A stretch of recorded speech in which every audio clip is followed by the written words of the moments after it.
Ask not what America will do I for hope you. out of it will come a better life for all mankind. Robert F. Kennedy, United States Senator, campaigning for president. Is on a perilous course, and because I have such strong feelings. My thanks to all of you, and now it's on to Chicago, and let's win there. Two men determined to change the course of history. Two men who captured the heart and soul of America. Two brothers felled by the bullets of assassins. President Kennedy has been shot. Please stay back. We need a doctor here. Senator Kennedy shot. I don't believe this. Senator Kennedy. President Kennedy died at 1 p.m. Central Standard Time. We were told they were desperate acts of lone assassins. But were the deaths of John F. Kennedy and Robert Kennedy linked? Not just to each other, but to the suspicious death of Marilyn Monroe and the mysterious disappearance of Jimmy Hoffa. Can we really believe all these events were coincidence? Or is it possible that the Kennedys died as a result of the same conspiracy? Welcome to the Kennedy Assassinations. Coincidence or conspiracy? In a special live broadcast from Los Angeles, California, it's the Kennedy Assassinations with your host, Robert Conrad. John F. Kennedy was gunned down in 1963. Robert Kennedy was shot and killed 5 years later. Hello, I'm Robert Conrad. On our last show, the JFK conspiracy, over 120,000 people called in. 99% demanded that the JFK files be opened, tired of the cover-up. On this show, we will open the door even wider to expose the truth. We will reveal a letter from Jack Ruby. You will see written evidence from one of the assassins, and you'll learn the link between Marilyn Monroe's death and the Kennedys. To help us in the studio is Emmy Award-winning investigative journalist Jennifer Volappi. Thank you, Robert. The question is, were the Kennedys gunned down by the same people for the same reason? To help us decide, our guests include Frank Ragano, the man who admits to carrying the orders to kill JFK. Victor Marchetti, the CIA officer who tells us of a mafia-CIA connection. Philip Melanson, with evidence that Sirhan did not act alone. Oliver Stone, the man who put the Kennedy assassination back into the limelight, and a brave person who has come forward to tell us what it was like to be married to an assassin. So, Robert, those are just some of the people that will be helping us in our investigation. Throughout the program, we want to give you the opportunity to be heard on an important issue. Should there be a new investigation into the deaths of both John F. Kennedy and Robert F. Kennedy, including the death of Marilyn Monroe? If you believe there should be a new investigation into the deaths of both John F. Kennedy and Robert F. Kennedy, including the death of Marilyn Monroe, call 1-900-400-6341. To vote no, call 1-900-400-6351. Randomly connected callers may ask questions of our panel. Each call is $1, and you must be 18 or older to call. We want to hear from you. In fact, in the short time since our last show, the JFK conspiracy, we've heard from people who decided they could no longer keep silent. Tonight, they present never-before-seen evidence. Next, the dangerous liaison, Marilyn, Jack, and Bobby, and how various elements hope to use this love affair to destroy the Kennedys. Sponsored evidence regarding the death of JFK. On this program, we probe further. We will learn of the link between John Kennedy, Robert Kennedy, and Marilyn Monroe. Marilyn. Publicly, she was America's reigning sex goddess, hounded by photographers, pressed for autographs, and adored by millions. Privately, she was John Kennedy's mistress. They met at a party in 1954 when both of them were relative newlyweds. John Kennedy to Jackie, and Marilyn to her second husband. Jack Kennedy attempted to keep the romance a secret. He was Catholic, married, and running for president. But even as president, the affair continued. So help me God. And Marilyn was about to become quite dangerous to his presidency. Meanwhile, he had actor Peter Lawford help him keep the secret. Lawford was married to Jack's sister and part of the Kennedy family. But all the time, the president's enemies attempted to learn about the affair and use it against him. Jack Kennedy finally saw the handwriting on the wall. It was time to cool his relationship with Marilyn. In 1962, Marilyn traveled to New York to wish the president happy birthday at Madison Square Garden. Mr. President. Some believe the president sent his brother, Robert Kennedy, to her dressing room to make sure she understood the affair was over. I guess Jack got tired and decided he would have to be rid of her. So then he asked Bobby to take over and try and let her know that it had to end. I guess it was getting a little too hot after that song she did for his birthday.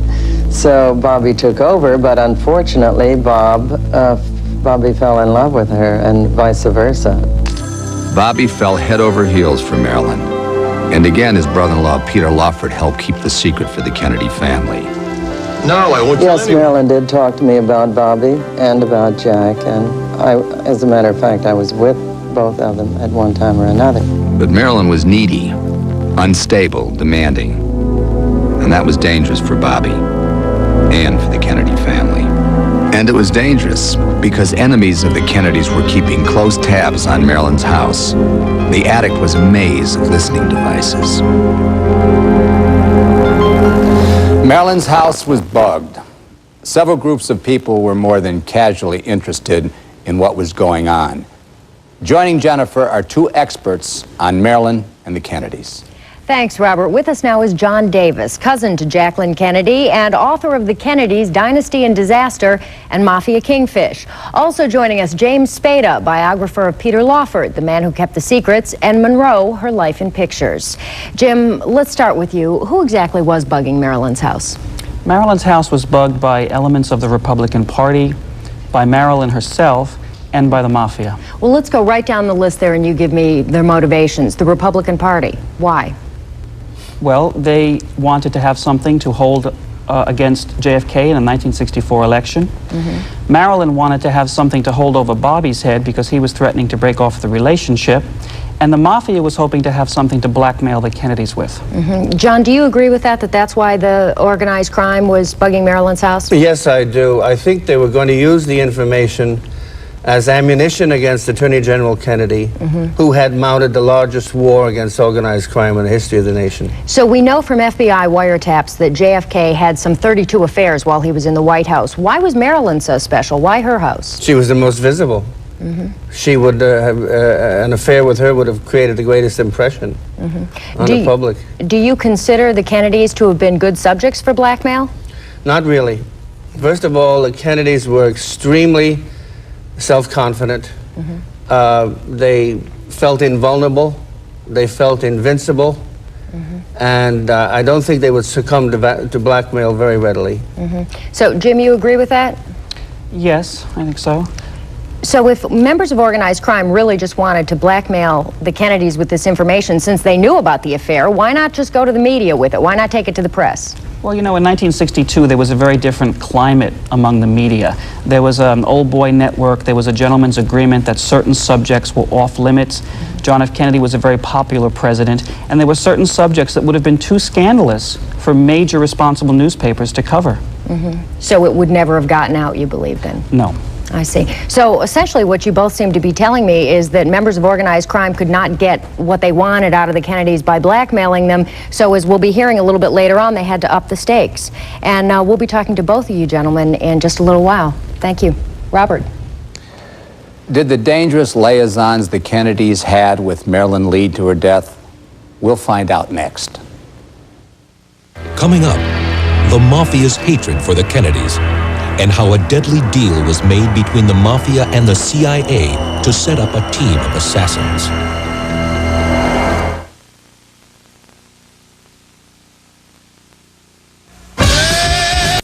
Marilyn making love to a Kennedy. They were trying to get something they could blackmail Jack Kennedy with.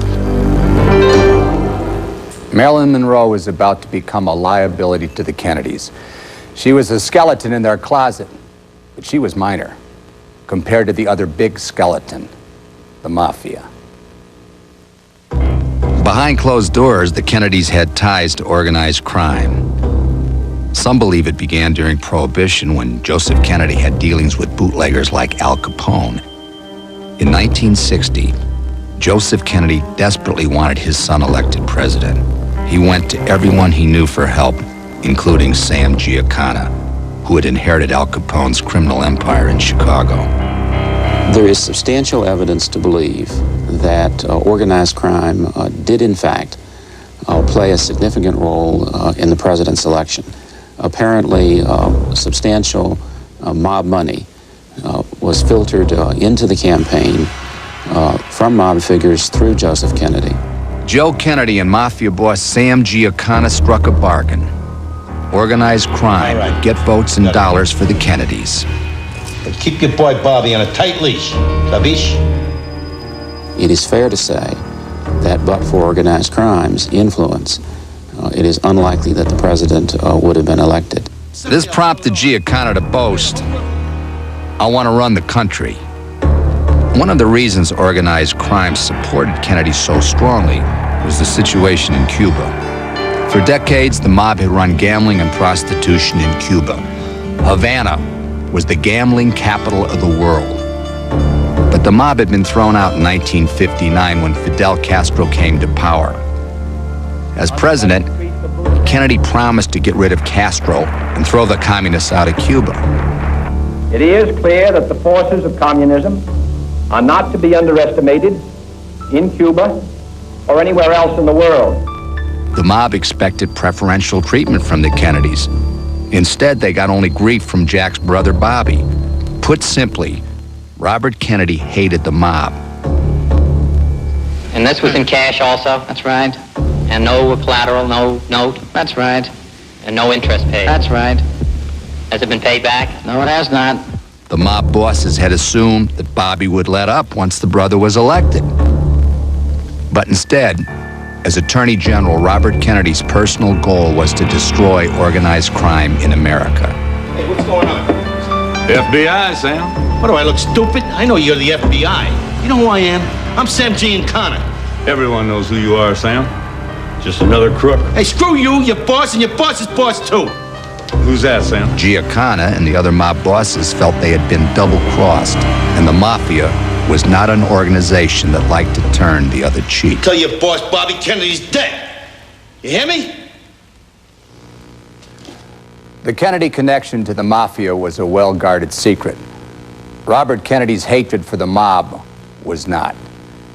Joining Jennifer and John Davis now, journalist and author of 4 books on organized crime, Dan Moldea. Robert, we have just heard that members of organized crime played a major role in electing Jack Kennedy as president. And John, I'd like to start with you. What proof of that do we actually have? We have some proof. In December 1961, an FBI bug picked up a conversation between Sam Giancana and Johnny Rosselli that indicated that Joseph P. Kennedy had donated a sum of money to Giancana through Frank Sinatra to buy votes in the West Virginia primary. This is the only really concrete evidence we have.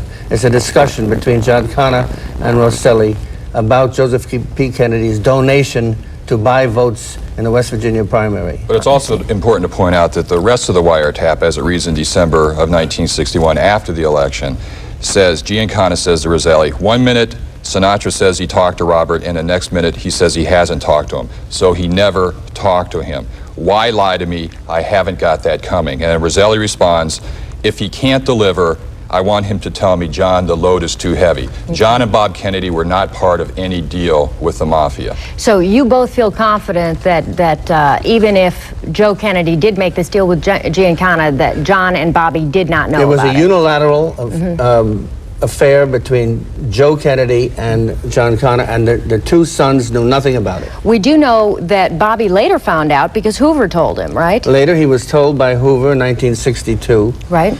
And what happened? He went into a rage. He was terribly upset, and he called up his father to find out if it was true. We don't know the details of that conversation, but we know that 4 days later, Joe Kennedy came down with a stroke.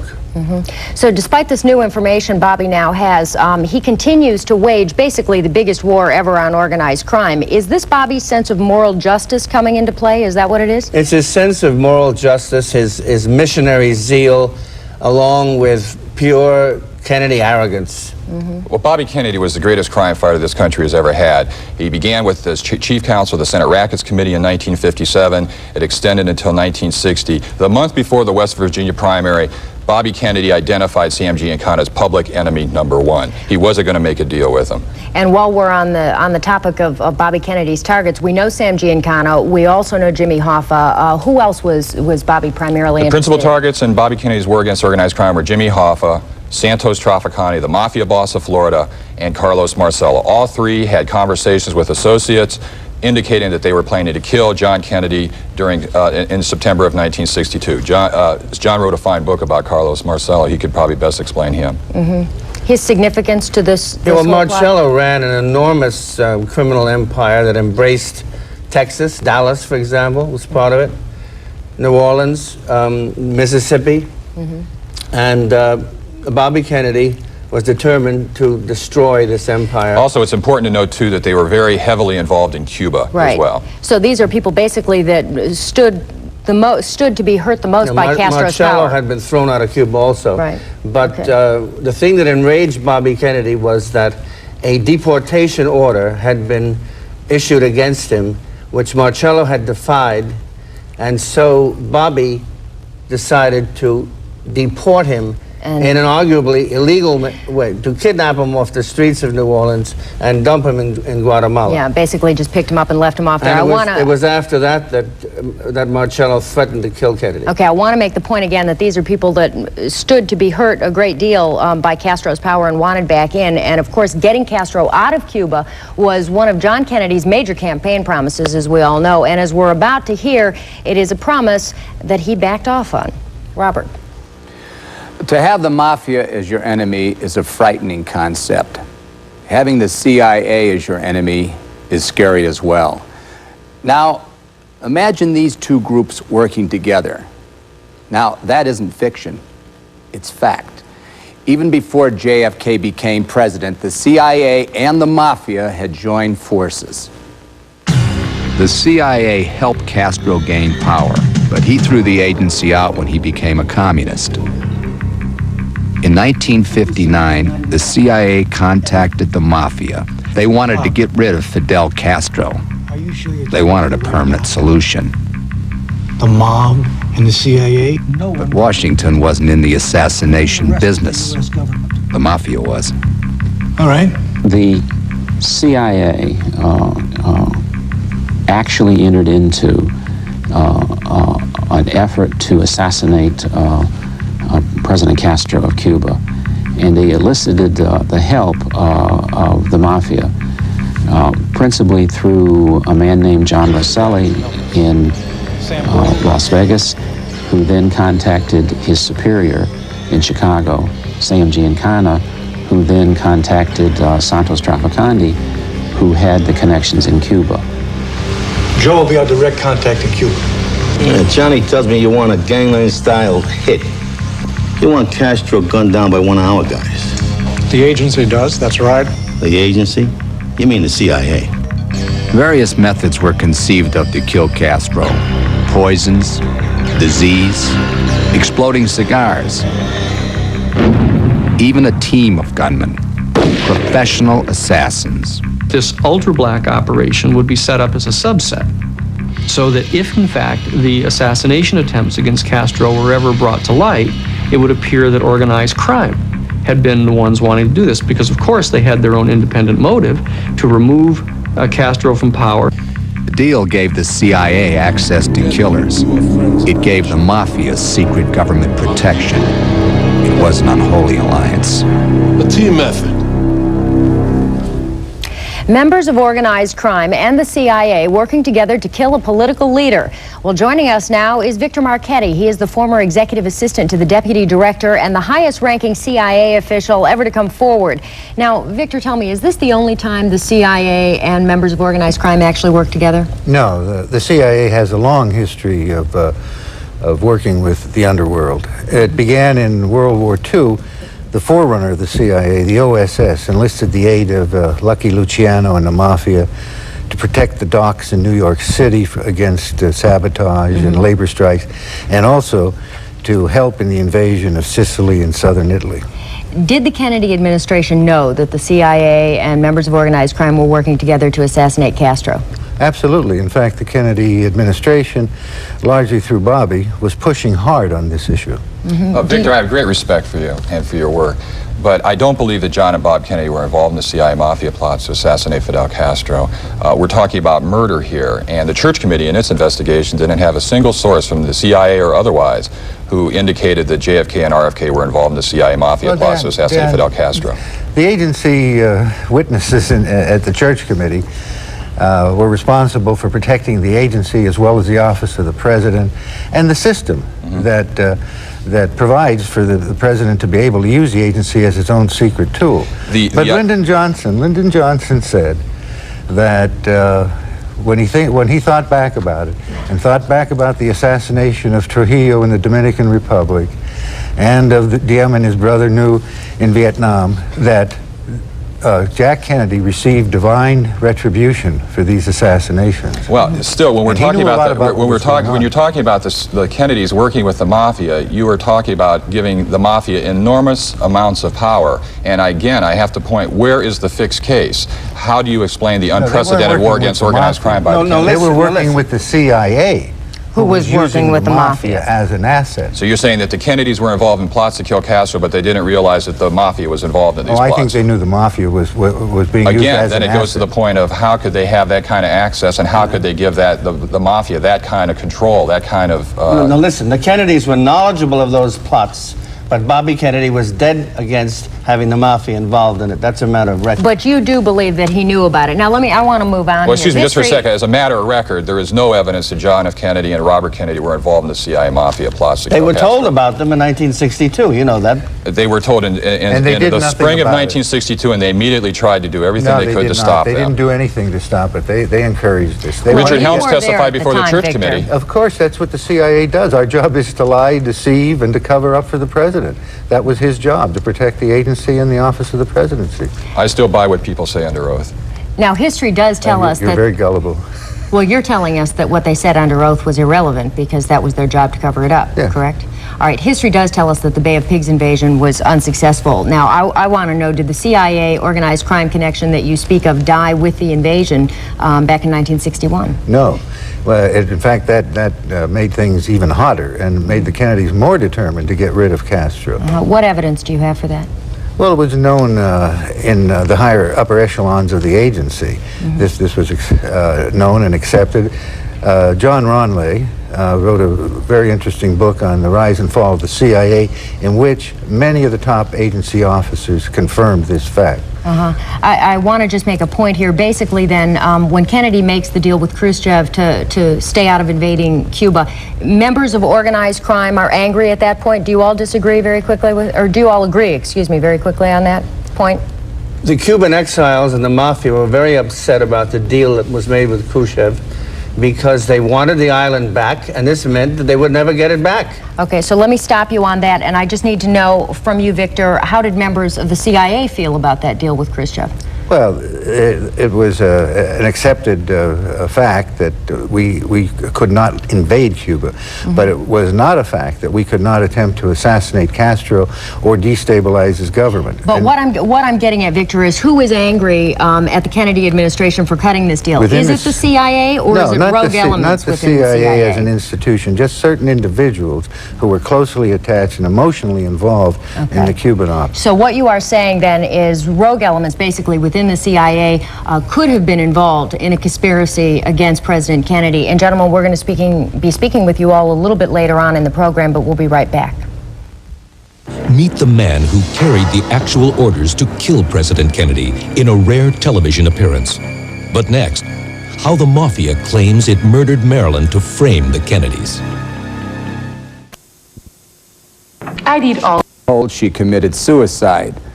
But today there are many questions about her death. For one thing, we were never told about her affairs with the Kennedys. For another, We never knew that the mafia was bugging her house. Marilyn Monroe was quickly becoming a liability to Bobby Kennedy. Not only was her bedroom bugged by the mafia, but she was bugging it herself. And she was keeping a diary. And one day Bobby came in. I happened to be there on that occasion also. And he looked down and saw the diary on the table.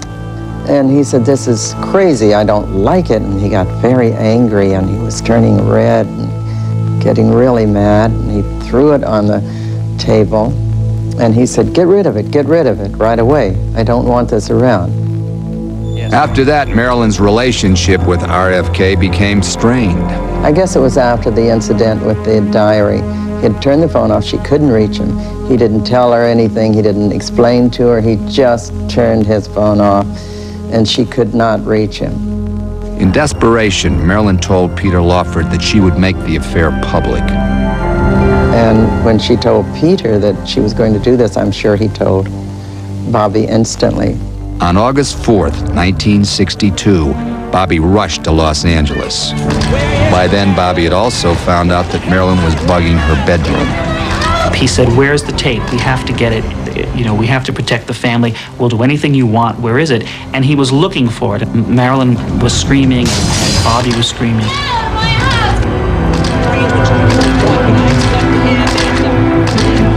And then finally, some people have said they heard what sounded like someone falling on the floor. There was a second person with Robert Kennedy, probably a doctor, and experts believe he gave Marilyn a sedative to calm her. When Bobby left at 3 that afternoon, Marilyn was still alive. All this was recorded on tape, even the sounds of Bobby Kennedy leaving the house. According to the book Double Cross, this information was passed directly to Sam Giancana in Chicago. Giancana finally had a way to get back at the Kennedys. Although this is far from certain, Giancana's book says this is how Marilyn was murdered. While she was still groggy from the sedatives, the killers planted clues, including her diary, hoping to expose her secret love affairs with the Kennedys. Giancana wanted Marilyn to be found, knowing there'd be a sex scandal likes of which this country has never seen.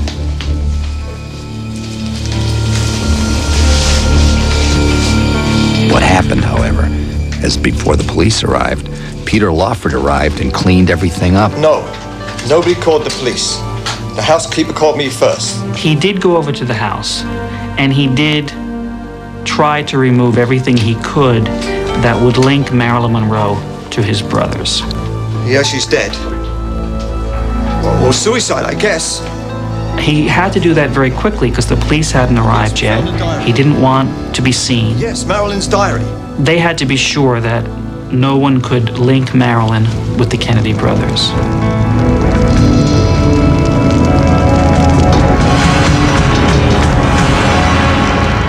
Joining us in the studio again is James Spada. And Jim, does this version of Marilyn's death as ordered by Sam Giancana wash with you? No, I don't believe it. I think there were a lot of ways for the mafia to deal with Marilyn. They had the tapes. They didn't have to kill her. According to the book Double Cross we had just mentioned, Marilyn was killed using a poison suppository. Do you believe that theory?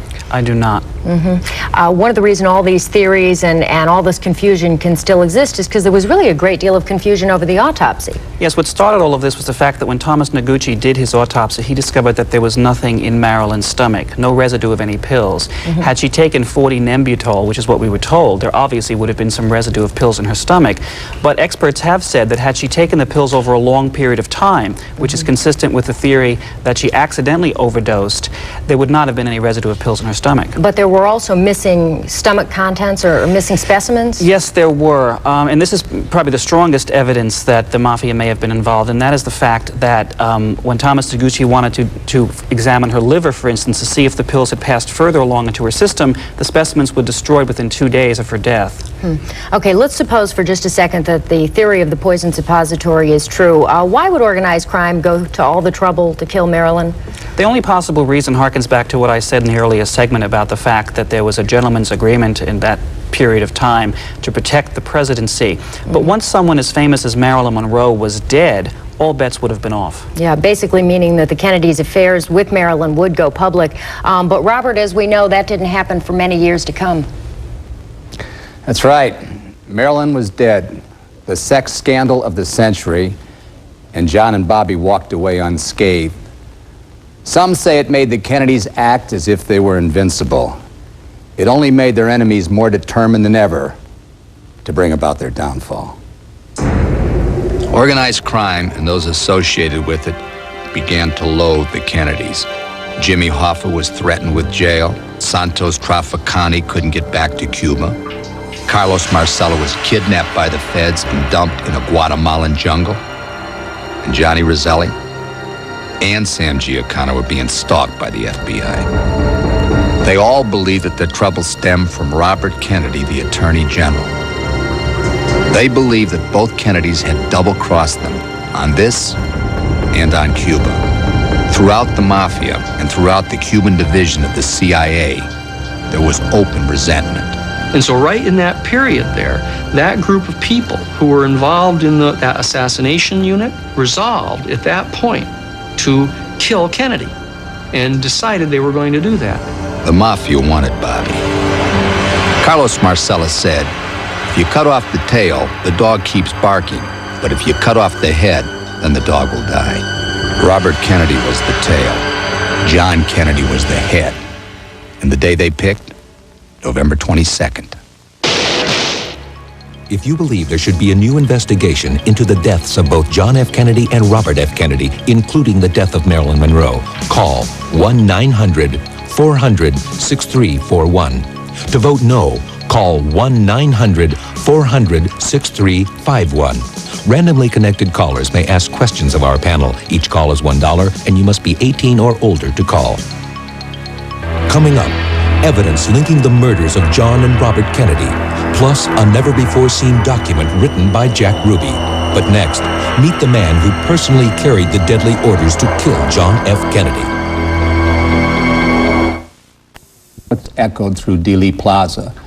The Warren Commission told us that Lee Harvey Oswald acted alone, but they didn't know about a man named Frank Ragano. At great personal sacrifice, he's coming forward to talk. You are about to hear the secret behind the Kennedy assassination. By the summer of 1963, the Kennedys had angered many people in and out of government. But it was the Mafia that had the willingness to commit murder. Tell him that Jimmy wants this to happen. That summer, a lawyer for the mob named Frank Ragano was asked to carry a message from Jimmy Hoffa to Santos Trafficani in Florida. Trafficani passed the assignment to Carlos Marcello, mob boss of New Orleans. The order was to kill John F. Kennedy. Years later, Trafficani was dying, and his lawyer, Frank Ragano, was there. With us now is that very lawyer, Frank Ragano. Frank was my lawyer. Together, we personally sat down with Jimmy Hoffa. And if anyone knows what happened, it's Frank Ragano. Frank, thanks so much for coming. Frank. Thank you. It's my pleasure and privilege. Thank you, Bob. Frank, who did you represent? Santo Trafficante, Jimmy Hoffa, and Carlos Marcello. I counseled Carlos Marcello for some 15 years. Represented Santo for 27 years. Was Jimmy Hoffa's personal lawyer for 15 years prior to his death. How did you feel when Jimmy Hoffa gave you that message? I did not take him seriously. He said many things off the walls, and I thought that was the most startling remark he'd ever made, and I did not take him seriously, but he was dead serious. When you met with Marcello and Trafficani in New Orleans, how did they take it? Much to my surprise and amazement, I really, truly expected, knowing Santo as I did and Carlos as I did, I expected them to break out laughing, but instead they were dead serious, which frightened me. It was scary. I didn't expect them to react in that fashion, and so you were, in essence, Frank, you were shocked by their response. Absolutely shocked. I was shocked by their response, but what was really frightening was that they glanced at one another in a manner that gave me the distinct impression that they already had planned such a move. And that was, I felt that I needed to change the subject, which I did immediately. I'm a person who likes to be in control. I didn't like the way matters were going. I didn't like what I saw and what I heard, so I immediately changed the subject. Frank, I'm going to ask you a question that you don't have to answer. Mr. Ragano and I are personal friends, and I appreciate you being here, Frank. What was your reaction when the president was assassinated? Happy, delighted, very happy because of my clients' harassment. Bobby Kennedy, as Attorney General, had pursued him unmercifully. He had harassed him, and I thought, well, this will get Bobby off their backs. We knew, and we discussed it, that if something happened to John Kennedy, that Lyndon Johnson hated Bobby almost as much as my clients did, and that he would not keep him on as Attorney General. And we thought that would be the end of Bobby Kennedy as Attorney General. So I was very happy about it. And Jimmy Hoffa particularly, what was his reaction? Overwhelmed. He was absolutely overwhelmed about, and he was very happy. He was just almost beside himself with joy. On Santo Trafficani's deathbed, I believe he shared something with you? Yes. A few days before he actually died, he and I conversed for some hour and a half, and he was getting a lot of things off of his chest. And among the things he told me was that Carlos had screwed up in killing Giovanni, referring to John Kennedy, and instead they should have killed Bobby Kennedy. Bobby is what he said. Joining Frank and me now is Dan Moldea, author of The Hoffa Wars. Dan was the first to present evidence that Jimmy Hoffa and two mafia bosses arranged and executed the murder of the president. I just want to say that I'm honored to be here with Frank. I think that his information is the most significant breakthrough in this case since the 1963 murder. I think he deserves great respect and doing it at great personal risk. Frank, I'd like to ask you, with all the fervor over Oliver Stone's movie and Jim Garrison as the metaphor and the motif for his movie, what I'm wondering is, I've always believed that Jim Garrison's investigation was a deflection away from Marcello and the organized crime angle in the possible conspiracy against JFK. You knew Jim Garrison. What do you think? I met Jim Garrison during the Clay Shaw trial and spoke with him at length. I also spoke to Carlos Marcello about Jim Garrison. I got the distinct impression that they were friends, and I think that his tactics were a deflection. I think he was shielding Carlos Marcello. Excuse me, Dan, it's time to take phone calls. And our first caller is Nicole from Philadelphia. Okay, Nicole? Yes. The motorcade route was changed to take JFK into a triangulation. How could the mafia have ordered that? I mean, wouldn't it take some sort of government cooperation? You know, I believe that the mafia, and Frank is qualified to answer this, I mean, the mafia is very sophisticated in its operations, and they've tackled much greater chores than that. Okay, thank you, Nicole. I hope that answers your question.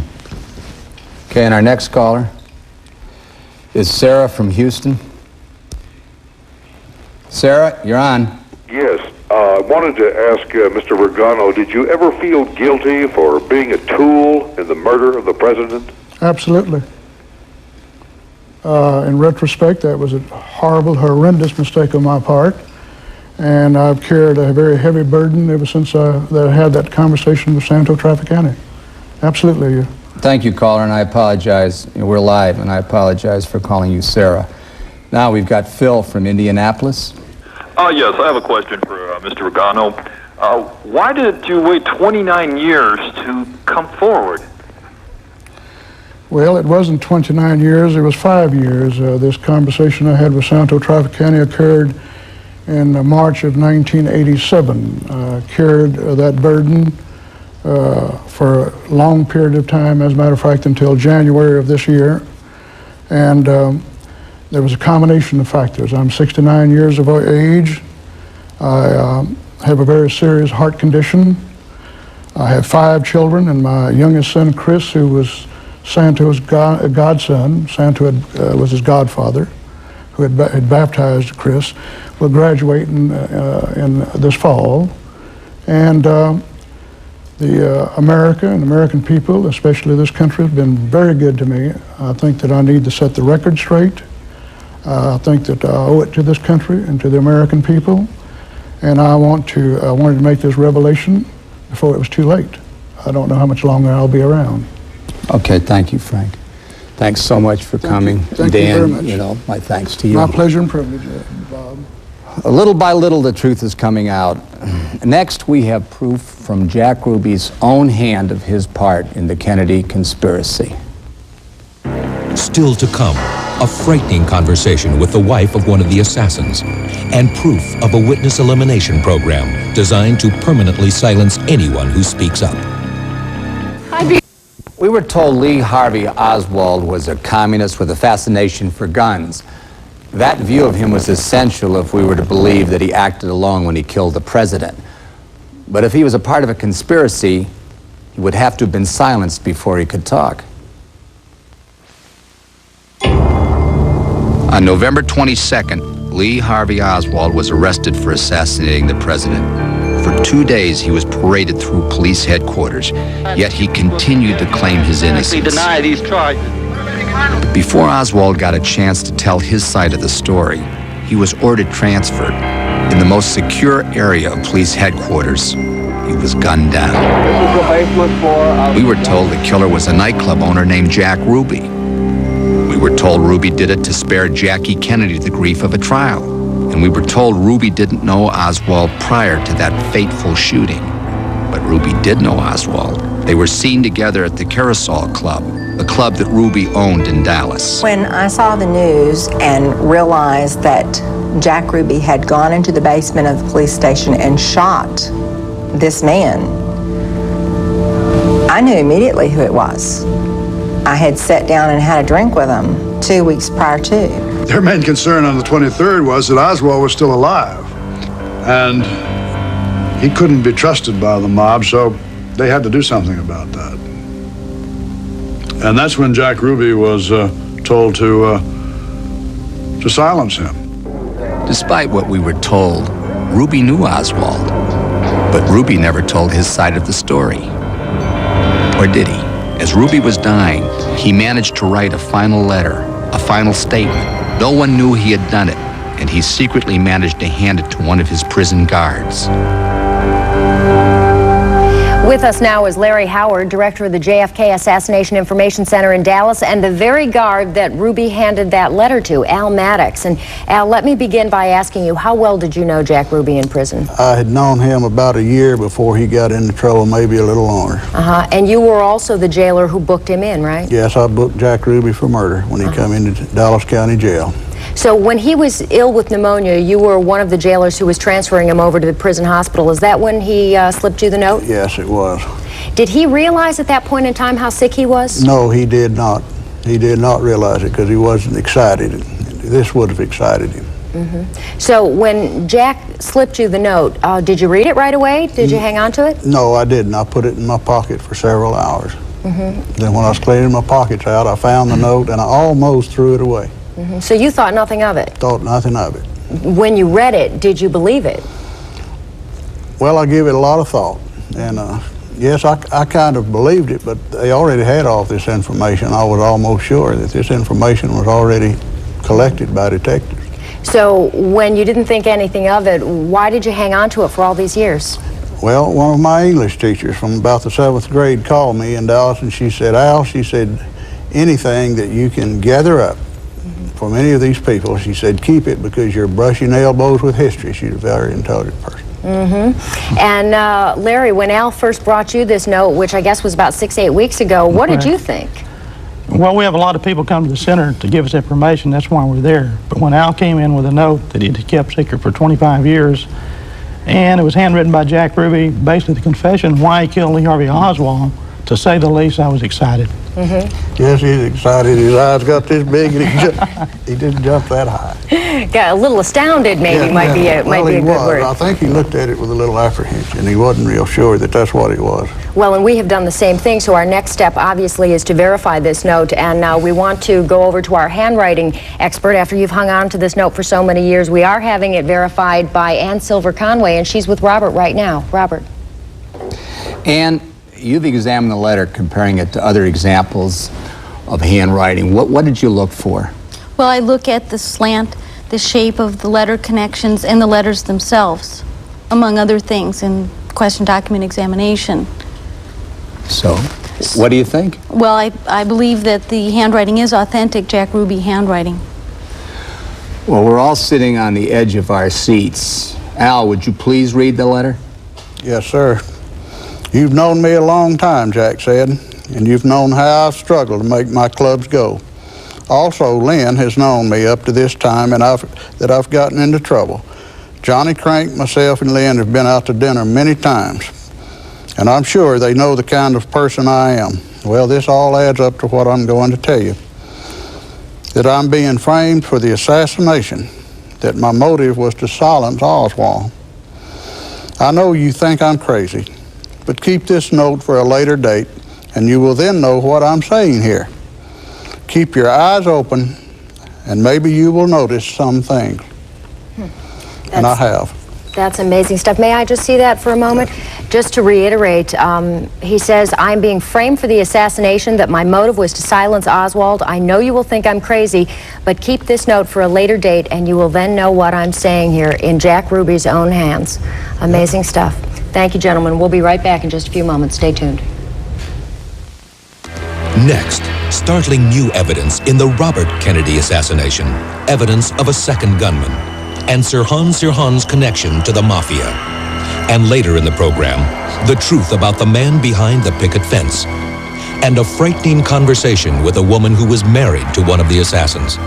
All this and more when we return on the Kennedy assassinations. Coincidence or conspiracy?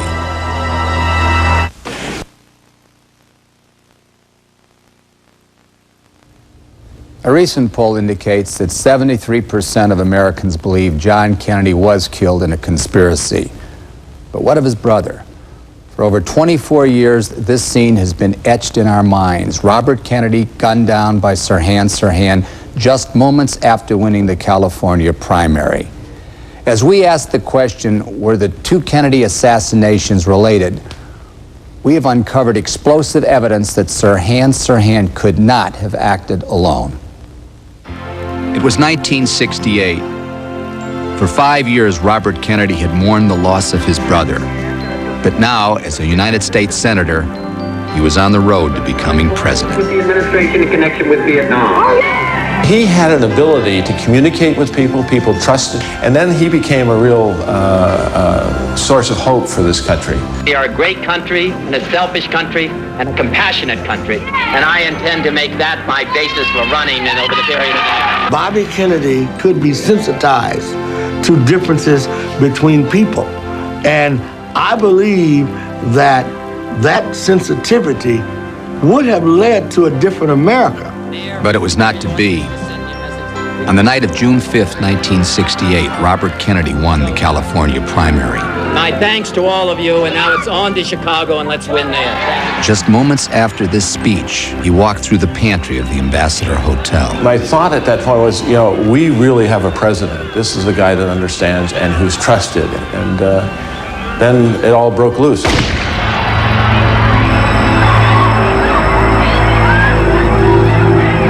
I saw Sirhan with a gun in his hand, saying, "Kennedy, you no good son of a bitch." Saw the gun raised and fired. This is what was supposed to have happened that night. Actors help us recreate events, portraying Bobby Kennedy, Sirhan, Maitre d' Carl Euchre, and others at the Ambassador Hotel. As Senator Kennedy came through the kitchen shaking hands and celebrating his victory, someone pushed forward and began firing. Kennedy and 5 others were struck by bullets. Kennedy died. The man with the gun was identified as Sirhan, an unemployed stable hand of Palestinian descent. We were told it was one gun, one gunman, and the case was closed. But was it? I don't think it's possible for the angle that I remember Sirhan holding the gun for him to have shot the senator in the back of the head, because I never saw him turn around. I was standing behind Robert Kennedy, 3, 4, 5 feet. They said the gun had to be point blank range, even contact. Every witness put Sirhan and Kennedy face to face.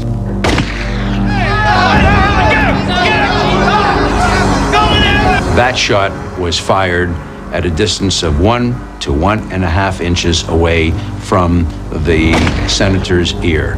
There's no way in the world that the muzzle of Sirhan's gun was ever 1 to 1.5 inches away from the senator's right ear. No way in the world. Both the autopsy and independent Los Angeles Police Department tests clearly indicate that those bullets were fired from a distance of about 1 to 3 inches, which all but eliminates Sirhan as the person who has shot Bob. Witnesses and experts say Sirhan was not close enough to fire the fatal shot. Joining us now is a man who is right on top of the action and perhaps knows more about the truth than anyone else. Jennifer?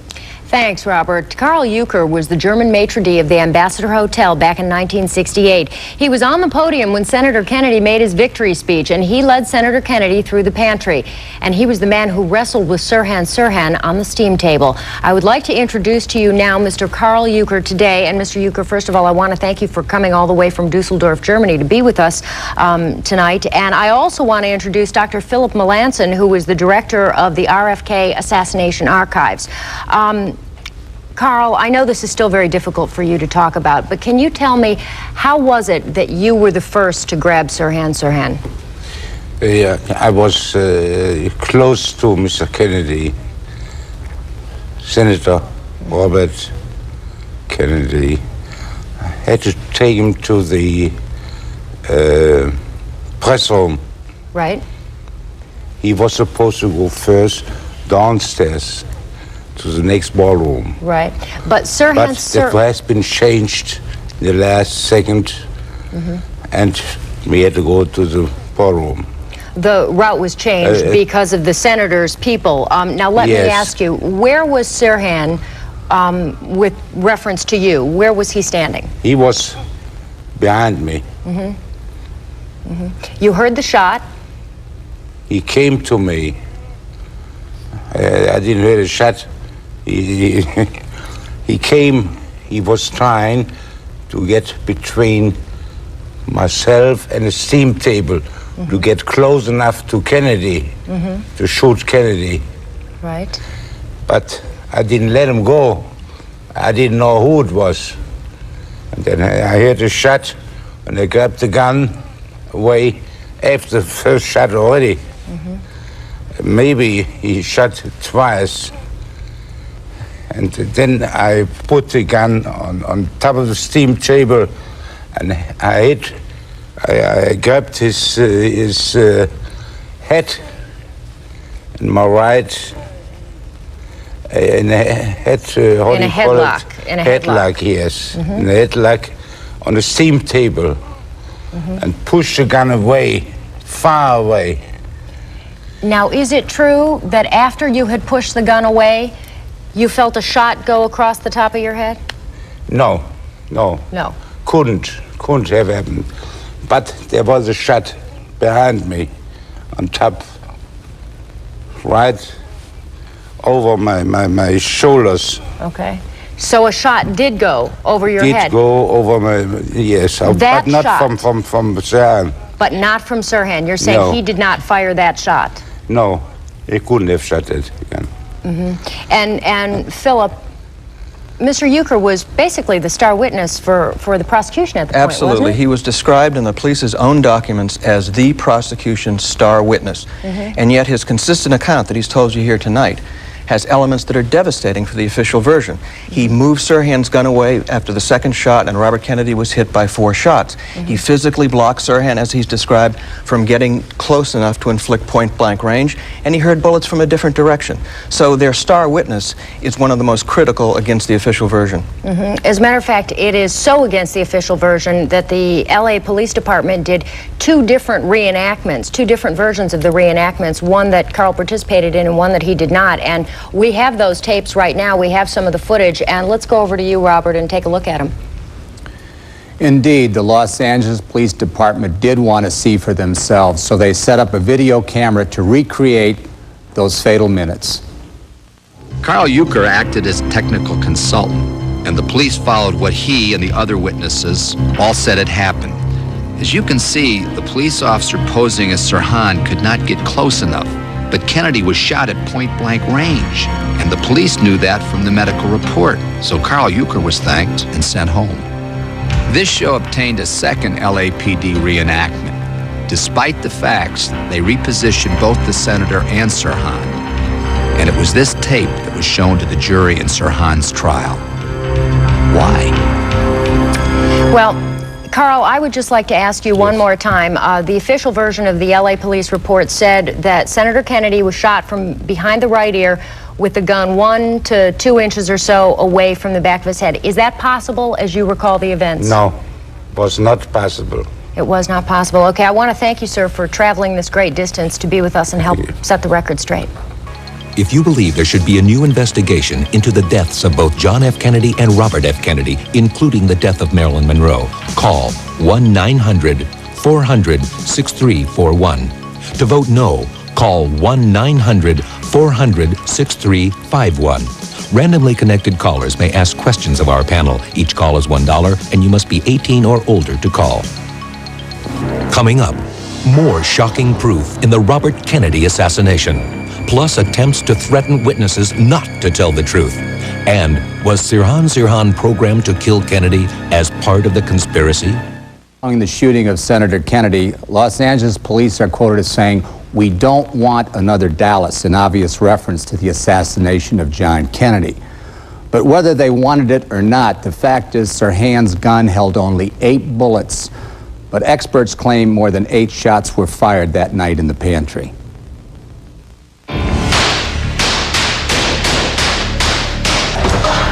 Get an ambulance! Get an ambulance! 3 shots lodged in Kennedy, 5 shots lodged in bystanders. That's all 8 bullets. So what then accounts for 2 more bullets found by FBI agent William Bailey? Prior to interviewing the witnesses, I walked around the pantry room where Bobby was shot. I observed 2 bullet holes in a center divider at the rear portion of the pantry. It was an area that Bobby had just walked through, and there were 2 bullet holes in a wood center divider at the rear portion of that pantry room. 10 bullets, 2 more than Sirhan fired.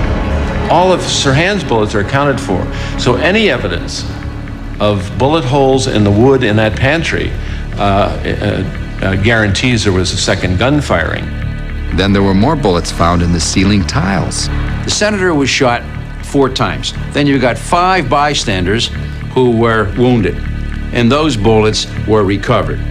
So you've got 9 there. Then you had 3 shots in ceiling tiles. 14 bullets. Remember, Sirhan's gun only held 8. The LAPD says that bullets were bouncing off ceiling tiles, changing directions, and that's how they account for all this. But is that likely? Bullets move in straight lines. And all the power and might of the federal government and all the nonsense of the Warren Commission and of the LAPD and the JFK and RFK cases, respectively, cannot alter that. They have fooled around with physics enough. Remember, Sirhan was not close enough. He was to the front and not behind. His gun didn't hold enough bullets. He wasn't firing upwards at the correct angle. All evidence of a second gunman. But there's more, like the pictures taken by a would-be photojournalist at the time named Scott Inyard. After I saw Robert Kennedy fall, a number of other people in front of me were also injured. I jumped up on a table pretty much to get out of the way. And I kept taking pictures. I took a total of about 20 pictures in the pantry. Everything from behind Robert Kennedy during the shooting. And that's what you would have seen on these photographs. Everything that took place from behind. Anyone who had moved in, you could have seen what the security guard had done. You would have seen the position of everyone that everyone's been arguing about today. But the police confiscated Scott's film, and the crucial photos of the actual assassination were destroyed. According to the California State Archives, the LAPD burned 2,400 crime scene pictures in a hospital incinerator. Scott's photos were among these. They were destroyed just 3 weeks before Sirhan's trial. Jennifer? Thanks, Robert. Joining us again now is Dan Moldea and Dr. Philip Melanson. Phil, let's get right to it. What reason was given for destroying those photos? They claim that they were duplicates and of no evidentiary value, but a memo in their own files required them to save all photos and catalog them, even those that weren't going to be introduced at the trial. So that's a false claim. Okay, I must mention to our audience that we did ask members of the LAPD to come on our show or to send a representative. They declined. Now, that said, Dan, you personally interviewed a number of LAPD officers, some sheriff's deputies, officials that were at the scene. Over 100. What did they tell you? Well, basically, we had concluded that the LAPD had misrepresented key facts in the case, that they had destroyed material evidence, that they had obstructed independent attempts to review the critical issues in the case. What I did is I went to the police, said, what did you see that night? What did you do? And basically, their information corroborated an FBI report which indicated that there were additional bullets found at the scene itself. Bullets, bullet holes, and bullet damage, and none of this was appeared in the property reports or the analyzed evidence reports of the LAPD in its final report. So you actually discovered eyewitnesses to more than 8 bullet holes, not just bullet holes, but bullets. Not just civilian eyewitnesses. I'm talking about police officers and police officials who were involved in the investigation. Okay, what about the door frame and the ceiling tiles? What happened to those? They were ultimately destroyed, and the police claim they were destroyed because they were of no evidentiary value, but Sirhan's case was still on appeal during that time. And if this was the proof that second bullets weren't fired, they should have kept that proof forever to avoid another Dallas.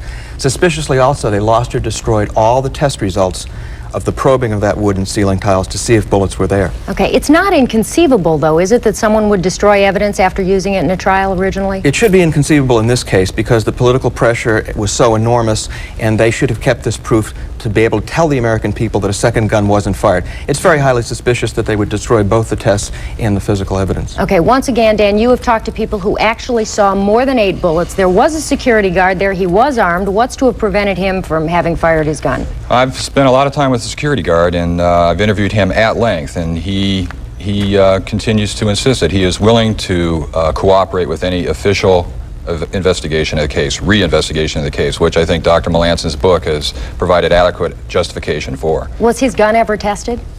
No. No guns in the pantry were tested that night except for Sirhan's. So there are a lot of questions with regard to this matter that need to be settled in a competent investigation. Let me ask you a question. You know, we had 3 witnesses on this show who were witnesses to the scene at the time. They told us they were uncomfortable and basically afraid to come on this show. With all the people you interviewed, did you run into that at all? Yes, I ran into that for a couple of reasons. One is the mysterious deaths of witnesses in the JFK case made people nervous. The second factor here, though, is that witnesses who saw things counter to the official version or that were conspiratorial were mishandled by the LAPDs and in some cases abused. They were browbeaten, they were pressured to change their story, and many of them were young and did not have representation, so they had a terrible experience that they wanted to walk away from if they could. With regard to the LAPD officers I interviewed, I found them to be very cooperative, and I think there's an abundance of information within the LAPD which is not being considered right now. It just hadn't come out. Phil, I want to ask you one other question about the woman in the polka dot dress. This is so intriguing to me. Tell me real quick the story. There was a mystery woman in a polka dot dress that was seen with Sirhan. The police said she didn't exist and there were only a couple of witnesses and they were wrong. But in the files and in my own interviews, we've turned up 18 witnesses who saw this woman with Sirhan before the shooting, at the shooting scene, and running out of the hotel afterwards with another man. So I'm sure she exists, but LAPD did not find her. And there was actually an APB out on her and then it was canceled? Yes, it was canceled prematurely against the wishes of the issuing officer because they were shutting down the investigation to a one-gun theory. Okay, I want to get to some of our phone calls. We have a caller on the line right now. I believe it's Pat from Boston. Pat, are you there? Caller, are you there? Yes, I am. Go ahead, please. I had heard that Sirhan worked at a racetrack. Is it true that he had ties? I'm sorry, is it true that he what? I'm sorry, are you putting your phone down, caller? We're having a little difficulty hearing you here. Okay, let's go to the next caller. Scott, are you there? Yes. Yes, go ahead, please. Yes, Mr. Melanson, you've mentioned the security guard. Could he have been part of the conspiracy? I don't have proof that he was part of the conspiracy, but I think the Los Angeles Police Department's investigation did not appropriately look at that dimension. There were witnesses who saw other guns in the room, I should point out, besides the security guard, so it's not just a single option. And again, I've interviewed the security guard at length. He's never refused to answer a question. He's never gone off the record. But again, he agrees to cooperate with a responsible official investigation. So maybe somebody should get in there and talk to him. Gentlemen, I want to thank you both very much, and we're going to be talking to you a little bit later on toward the end of the show. Right now, we're going to go to a commercial, and we'll be right back. Stay tuned. Next, was Sirhan under mind control when he fired at Senator Kennedy? They are called Manchurian. WNUV TV.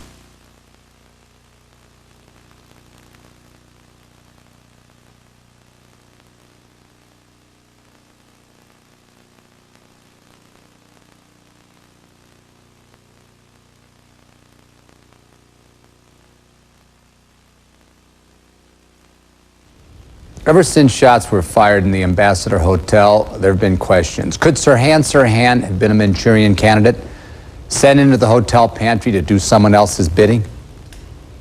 The essence of the Manchurian candidate theory or approach is that Sirhan was programmed, brainwashed, if you will, into committing this particular act. Somebody who is highly hypnotized, once they're programmed, they can respond instantly to any prearranged signal. Dr. Herbert Spiegel examined the work of defense psychiatrist Dr. Bernard Diamond, who put Sirhan under hypnosis. The results were astounding. He had hypnotized Sirhan, and in the course of doing it, had him acting like a monkey, so he pounced around like a monkey. Now that's like an old vaudeville trick that is done, but usually only people who are highly hypnotizable are able to do that. The notion of mind control first appeared in this case with Sirhan's diary. Some experts say that the writing could have been the work of someone under hypnosis. And then there was Sirhan's lack of memory about the actual killing. Immediately after his arrest, Sirhan could not remember anything. It was Sirhan who was telling the truth. And I'll face any man and tell him what happened, son, and look him in the eyes, because that is the truth as far as I know it and remember it. I don't even know that the man is dead.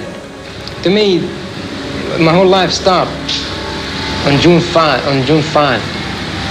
Reality to me stopped right then, I guess.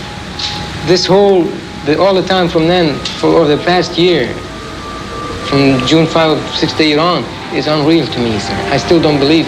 I believe he was easily programmable, and I believe that the conduct as described at the trial is consistent with somebody who was in a trance state when it happened.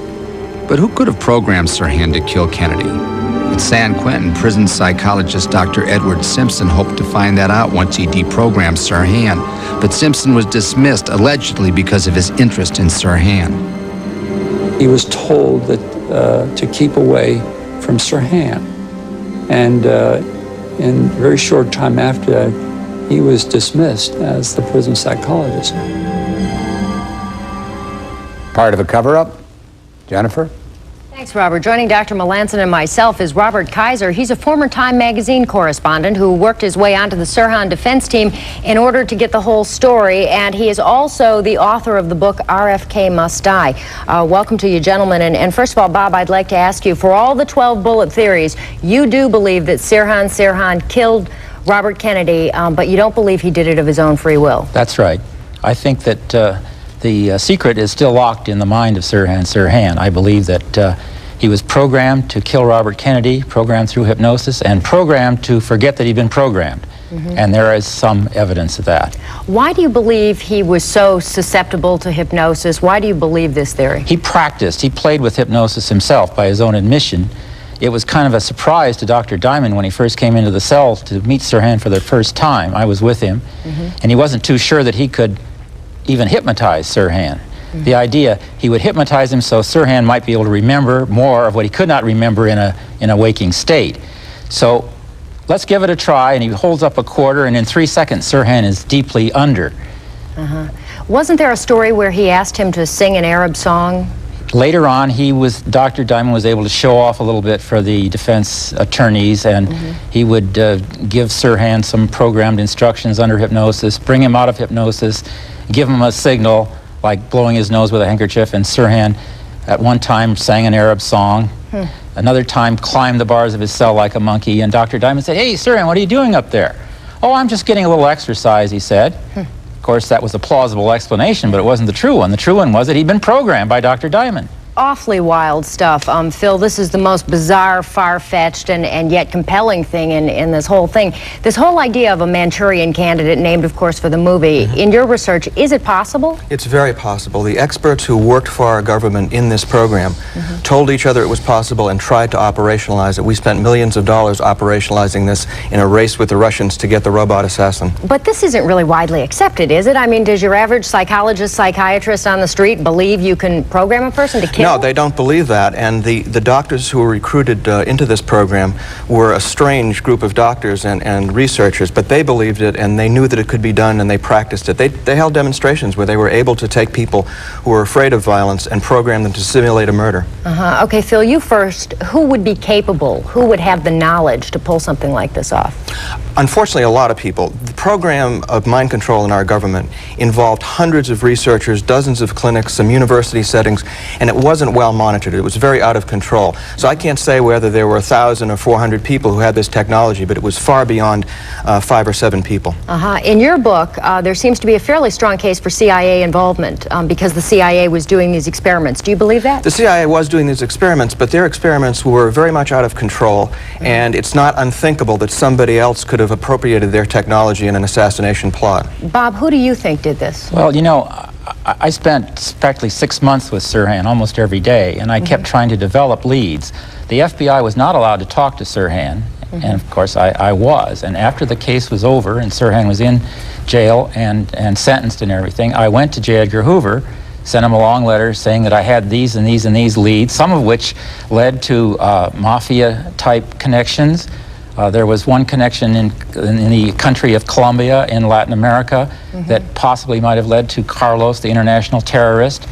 I was a lone reporter in a leaky rowboat. I thought that the FBI would be interested in the truth, but J. Edgar Hoover said, thanks a lot, but no thanks.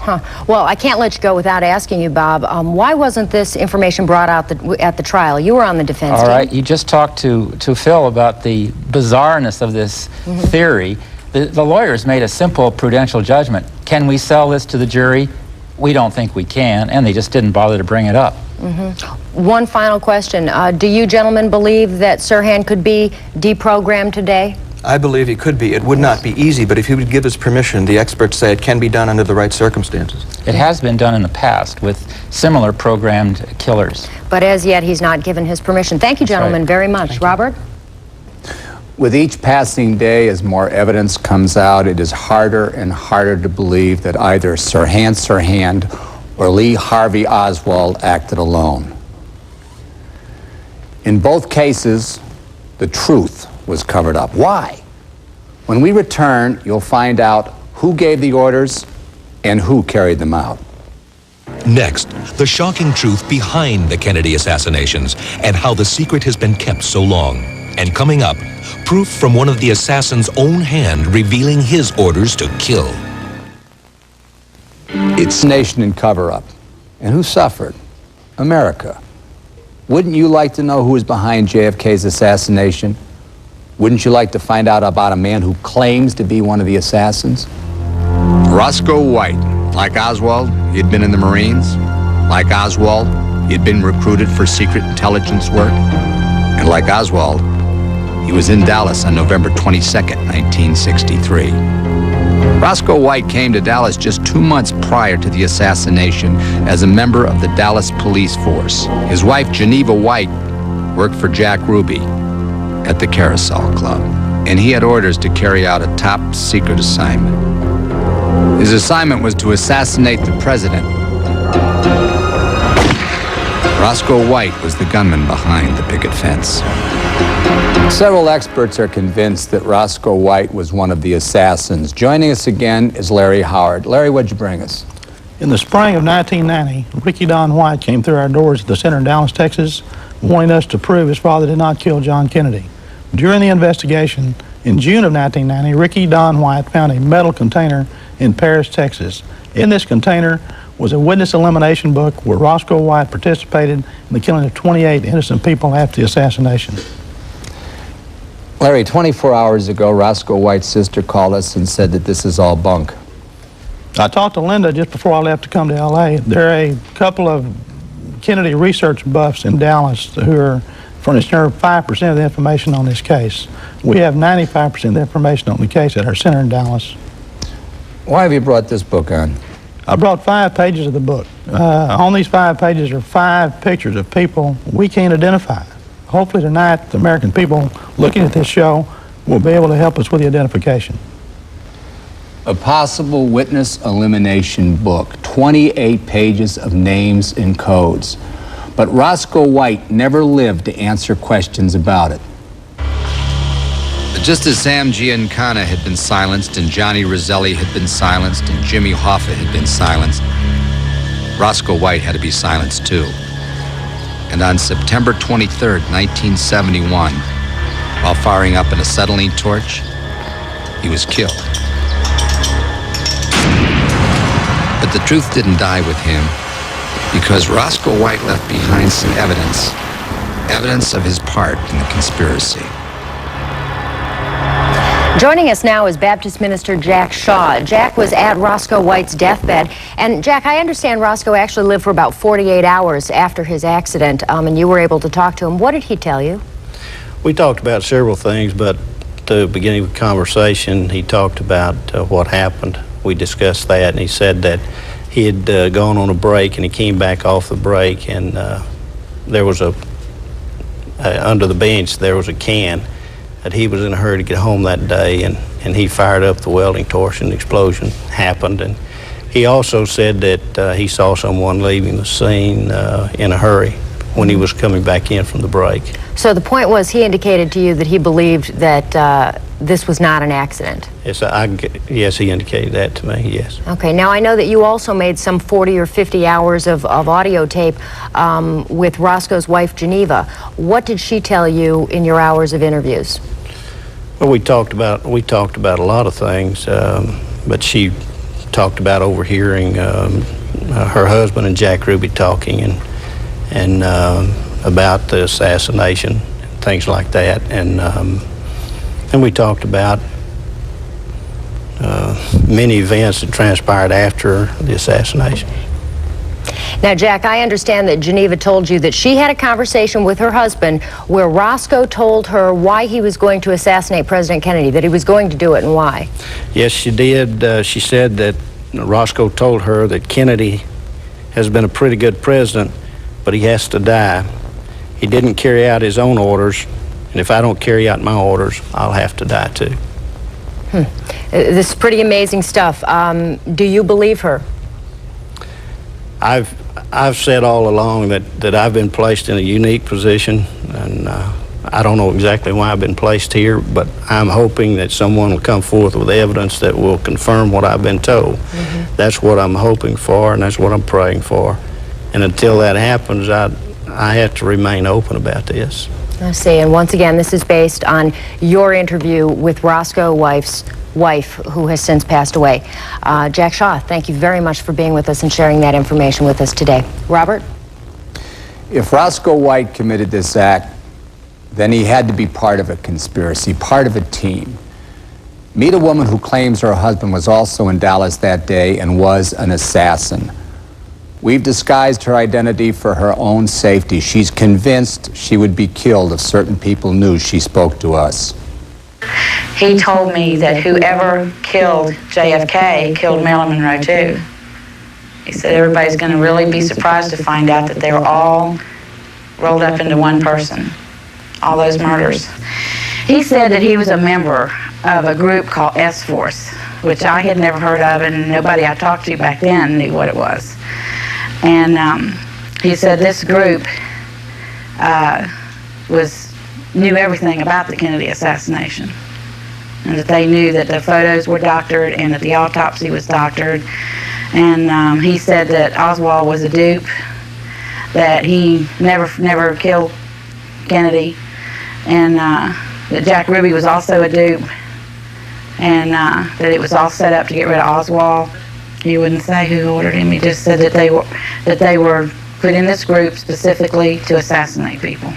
Well, he said the CIA was responsible for the Kennedy assassination. I want the people that killed President Kennedy, killed my president, to pay for what they did. Nobody has a right to take somebody else's life. And he was our president. You know, whether he was morally right or wrong in some of the things he did, he was our president. When we come back, you'll find out what our experts really think and find out if it was a coincidence or a conspiracy.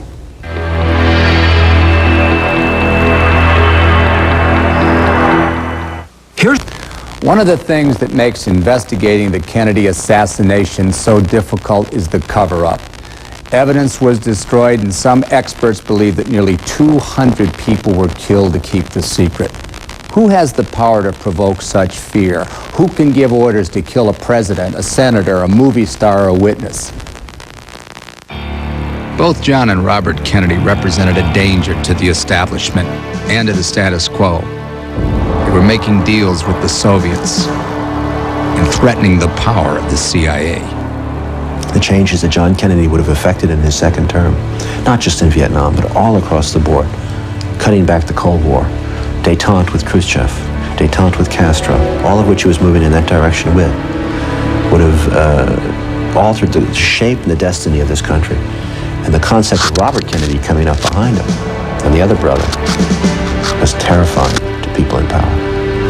If something happens that they don't like Kennedy saying he wants to get out of Vietnam or recognize Cuba, then the deep political arrangements can kick in order to get rid of a president and his brother who were creating problems for people in power.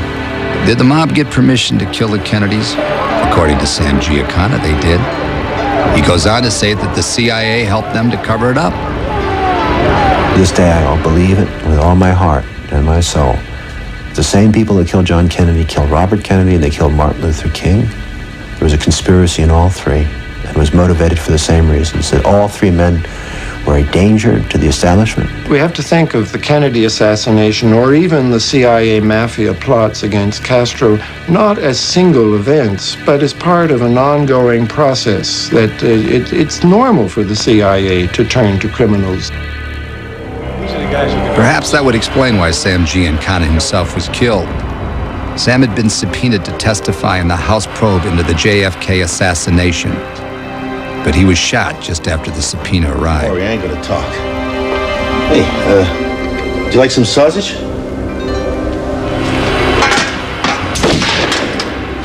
Once behind the head and 7 times around the mouth was a sign to keep quiet. Then Johnny Roselli was subpoenaed. Roselli was the man the CIA went to set up the assassination unit. Before he could get to Washington, he was stuffed in a 55-gallon drum, his foot in his mouth. And then Jimmy Hoffa was abducted, never seen or heard from again. My father, James R. Hoffa, has been missing for some 32 hours. He left for an appointment at Max's Red Fox restaurant at approximately 1:30 p.m. Wednesday, July 30, 1975.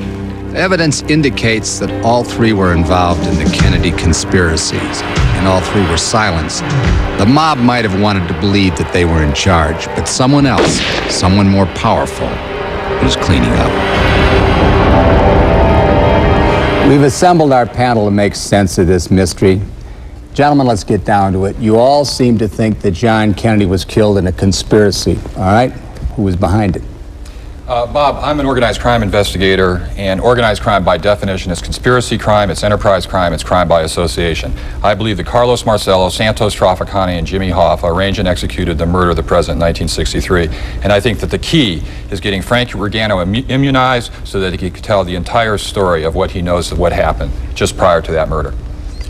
Well, I think it was a grand conspiracy that went beyond the mafia and included CIA renegades, some right-wing types, and some pro-Castro types.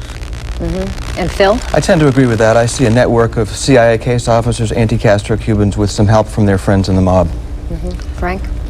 Carlos Marcello, Santo Trafficani, Jimmy Hoffa, and possibly assistance from the Cuban exiles in Miami that were beholden to Santo. All right, so you all seem to agree that John F. Kennedy was assassinated at least by organized crime, possibly with some CIA help and some additional help. What I want to know is why doesn't Bobby go after him at this point, if that's true? I mean, he is Attorney General. He has the power. He didn't have the power any longer, even though he was still Attorney General.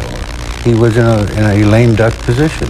When the announcement of John Kennedy's death occurred, Jimmy Hoffa said, Bobby Kennedy is just another lawyer now. And what Victor says is exactly right. Bobby Kennedy had lost his power, and he was regaining that power in 1968. Frank? Bobby went through a terrible ordeal after the assassination of his brother. He felt responsible because of his actions in pursuing the mafia figures and all, and I think he was guilt-ridden, and there was a period of about a year and a half where he remained inactive. Okay, Bobby, he was a lame duck. Then why did the Warren Commission cover up? They were trying to protect the system, and they, in their own minds, they thought they were protecting the people from a disaster that was even worse than the president's assassination. They were also lied to, and information was withheld by the very agencies they depended on, like the FBI and the CIA. And I think the reason for this institutional cover-up was because of the government's long-term association with the underworlds, perhaps the same underworld figures who were involved in the murder of the president. Okay, let me go right down the line real quickly once more. 5 years later, Bobby Kennedy is assassinated. Do you think the same people are responsible, Dan? I don't know. I think it's the only way it's going to come out is if the Justice Department does as the House Select Committee on Assassination suggested, reinvestigate the case, and I think there has to be an independent investigation of the RFK case. Victor? I think the mafia was probably involved in Bobby's assassination. I think they're both unsolved conspiracies, and law enforcement covered things up, and it needs to be reinvestigated. Frank? Not at all. I don't think the mafia had anything to do with Bobby Kennedy's assassination. They were very practical, pragmatic. They're very realistic. He was no longer Attorney General. He was no longer a threat to them. Okay, and you had the final word. Gentlemen, thank you very much for being with us. The consensus is that the mob killed John F. Kennedy and could have been behind Bobby's death. But could the mob alone have done it? The motorcade route was changed. The Army was told to stand down and not provide additional security in Dallas. And there was a massive government cover-up. When we come back, you will learn what our viewers think. If you believe there should be a new investigation into the deaths of both John F. Kennedy and Robert F. Kennedy, including the death of Marilyn Monroe, call 1-900-400-6341. To vote no, call 1-900-400-6351. Randomly connected callers may ask questions of our panel. Each call is $1, and you must be 18 or older to call.